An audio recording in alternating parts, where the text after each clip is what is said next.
Hello, folks. Pops back here, ILWPOD. We're back for another Royal Rumble review. I kind of feel like Sean Mooney or Mean Gene Okerlund in the event center.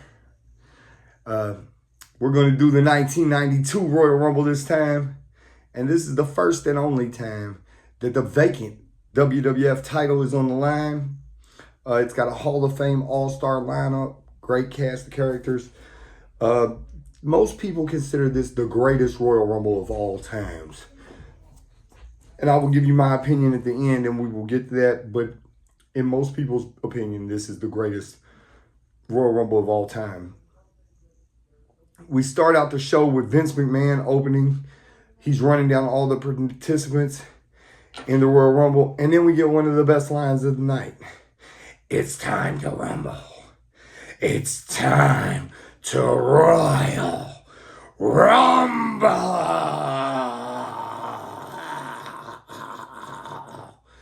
Which is kind of awesome. We get Gorilla Monsoon and Bobby the Brain Heenan calling the action. And no one does it better than Monsoon and Heenan. Their banter back and forth. Just amazing.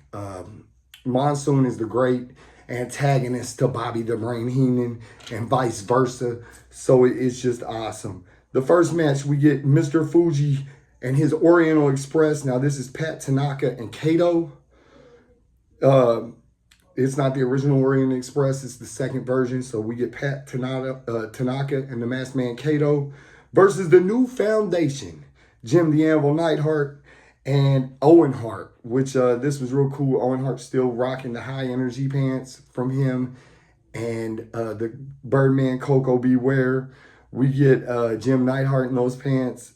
It was a awesome display, an awesome visual. I liked it. The New Foundation is undefeated coming into the match.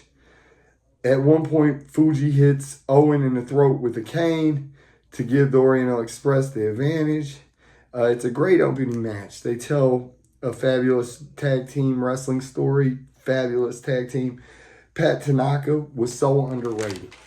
Back in the day, I just think Tanaka was an underrated superstar. I think we could have seen so much more of him. And also, so was Owen Hart. Them two carried this match basically against one another. The New Foundation wins with the rocket launcher on Tanaka. That's where the Anvil will launch Owen Hart off the top rope to do a splash on Tanaka. Owen Hart delivered an outside dive to the outside of the floor. It was way ahead of its time.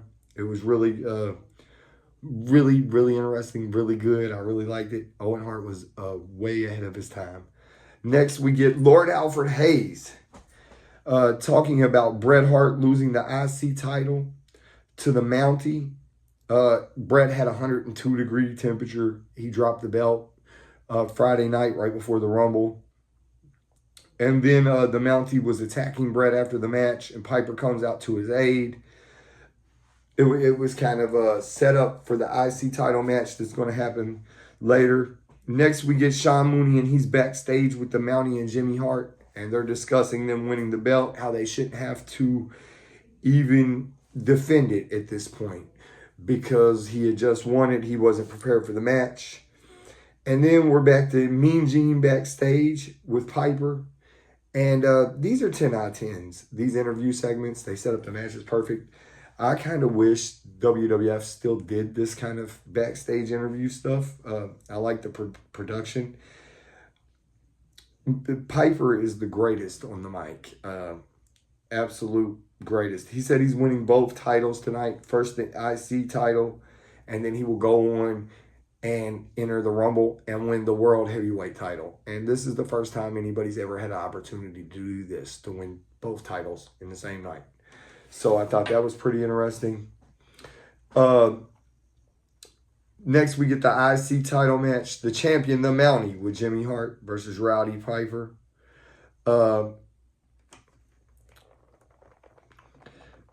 Piper wins his first WWF championship with his sleeper hold on this night. And then he takes the Mountie shock stick and uses it on the Mountie. This was an excellent match. It was a 10 out of 10. Great storytelling. Piper hits hard the whole match. I really, really enjoyed it. Piper deserves it too.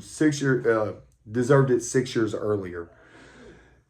Absolutely loved this match as a kid. It was one of my favorites.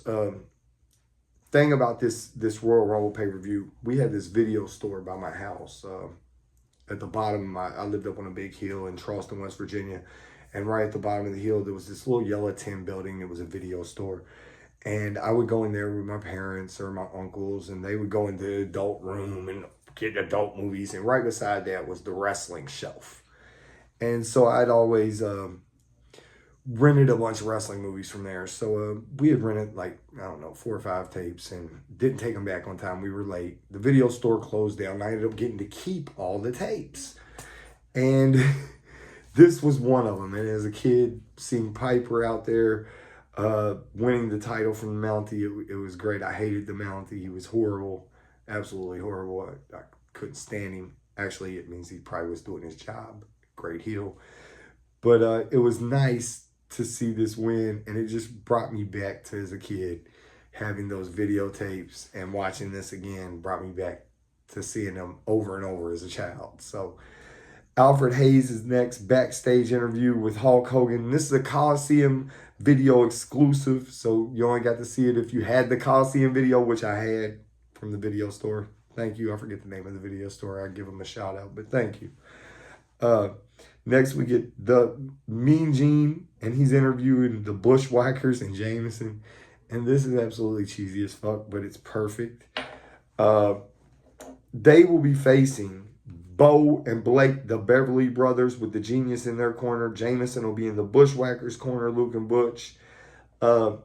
This is a comedy match. And as I'm writing this, I'm watching it and I'm writing it. And here's what I wrote. I said, comedy match, the Three Stooges spots, the Bushwhackers always do, are great.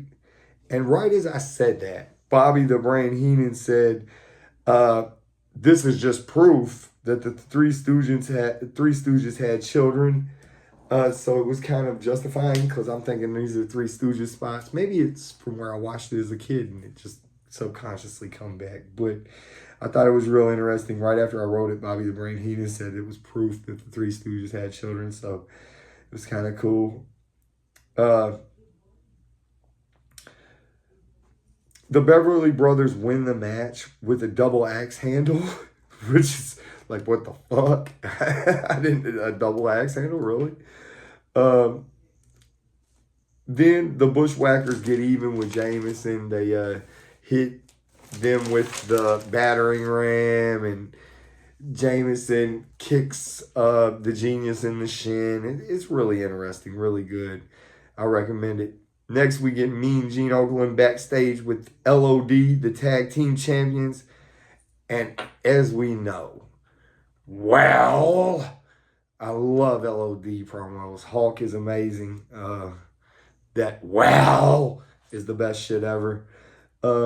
We get the tag team title match next. The Natural Disasters, Earthquake and Typhoon, rolling with their manager, Jimmy Hart. And they're going to fight LOD. And once again, we got big, meaty men slapping meat. This is a great match. As a kid, I hated Earthquake and Typhoon. I just thought they were big men. They were just, I looked at them as unathletic and overweight. And watching them now, they can really move. They were unbelievable in the ring, especially with LOD. LOD is on everyone's Mount Rushmore of tag teams. This match is just excellent. I think these big men out there, they did a really good job. The match spills out onto the floor. The Natural Disasters end up winning by a countout. However, as we all know, the tag team titles can't change hands on a countout, so still your tag team champions. Oh, what a rush! LOD. So I really enjoyed that. My pops was a big LOD fan, so I had to like him too. It's just the way it is. Next, we get Sean Mooney, and he's backstage with Jimmy Hart and the Natural Disasters, and they're pissed off. They're saying that, look, we should have won the titles. It's all bullshit. We should have won. This rule of titles don't change hands on a count out is bullshit. We won the match. We should get the belts. So that was kind of interesting. And there's a lot of these backstage promos. Next, we get Mean Gene again. 10 out of 10 interview with the new Intercontinental Champion, the Hot Rod, Roddy Piper. After that, we get another promo backstage, and it's Sean Mooney talking to Shawn Michaels. And this is about the notorious barbershop incident. Marty Jannetty was supposed to be in the Rumble tonight. However, he won't be because of the kick and the head first through the barbershop window. Shawn Michaels is really happy about knocking Marty Jannetty out of the Rumble match. So I thought it was great. I thought it was interesting for them to put this in here. I loved it. Next, we get another interview, Coliseum exclusive, and it's Lord Alfred Hayes with the real world champion, Ric Flair. And he says he is drawn number 3 in the Royal Rumble. Says it doesn't matter, though. He will be the WWF champion by the end of the night.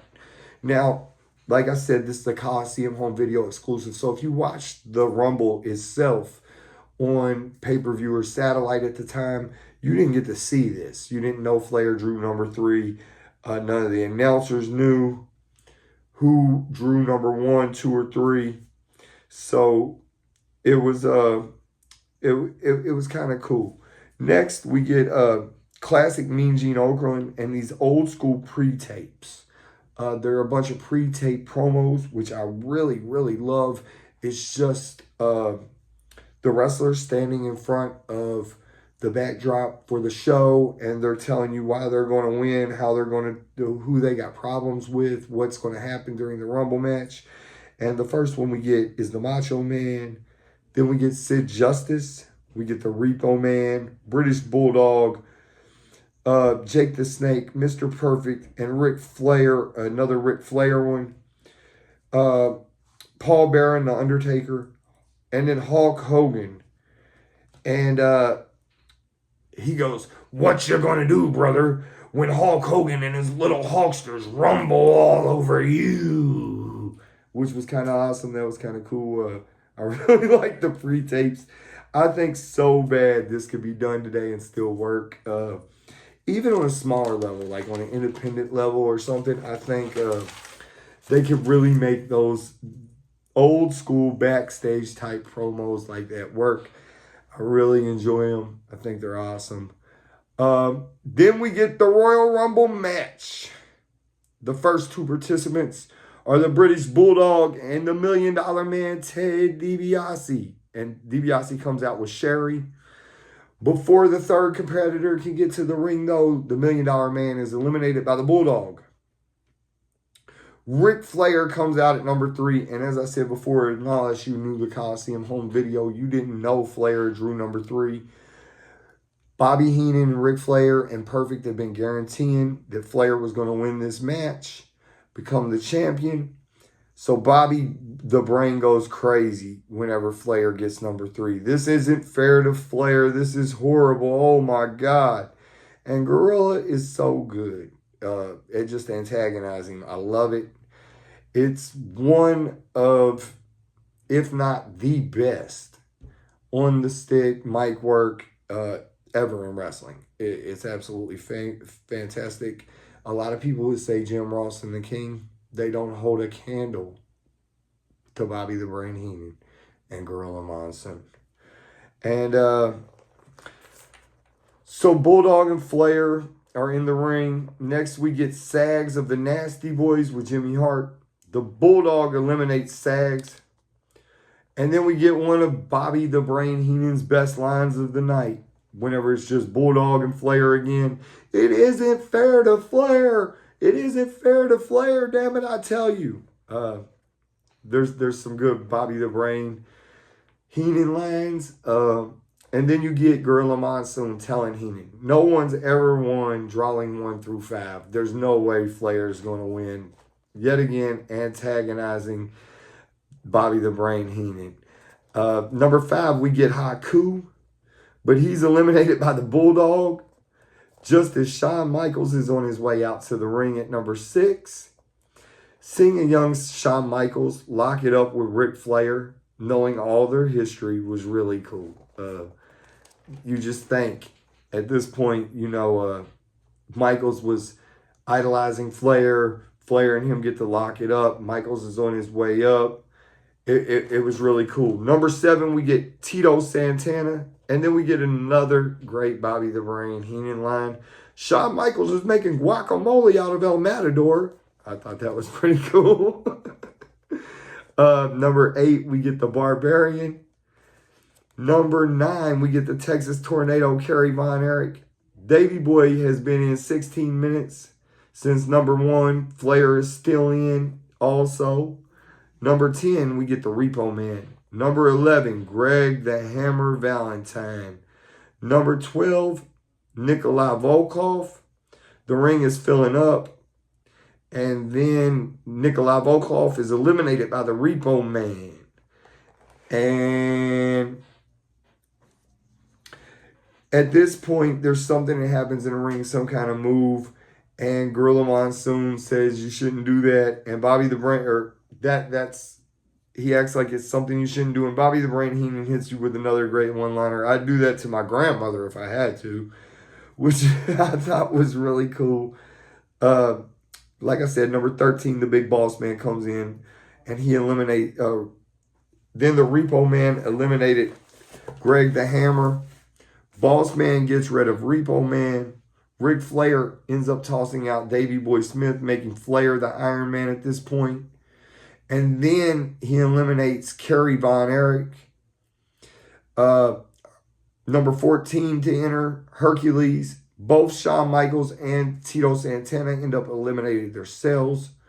Barbarian and Hercules go out, leaving only Boss Man and Flair. But Flair gets Boss Man over the top. Number 15, the new Intercontinental Champion, Roddy Piper. And him and Flair have a history together. And it was great seeing him in a WWF ring. After all their Mid-Atlantic stuff together and everything they've done together, it was a really special moment to see them in a WWF ring. They fight inside and outside the ring. Piper is laying it in really heavy, really hard. Flair is bumping everywhere for him. So it's great. This is a great shit. There's no other way to say it. It's just great shit. Next, we get Jake the Snake Roberts. And he comes in, he sets in the corner for a minute, lets Flair and Piper go at it.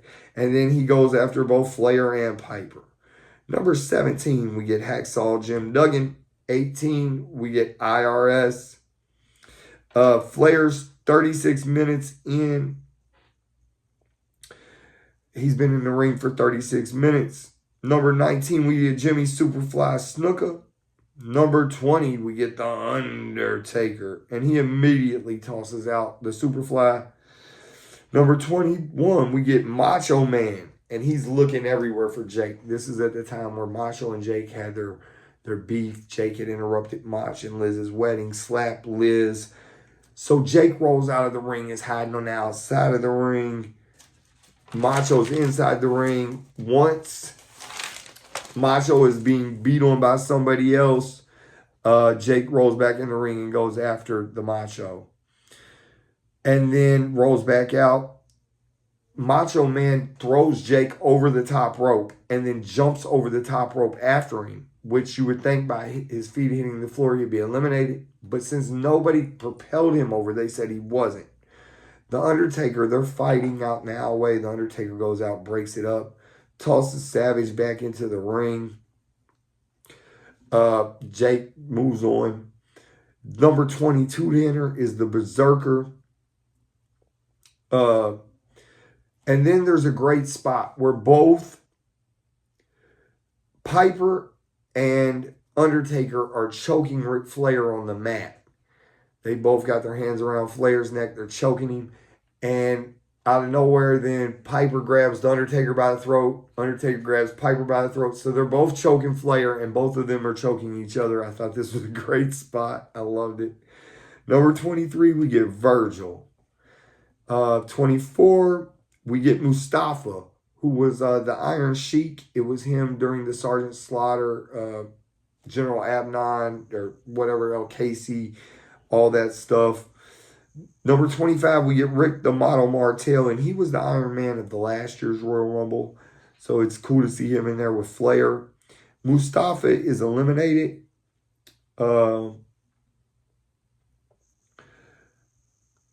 Ric Flair surpasses the record held by Martel for the longest to stay in as the Iron Man ever. And then at number 26, we get Hulk Hogan. Rick Martel is eliminated by Virgil.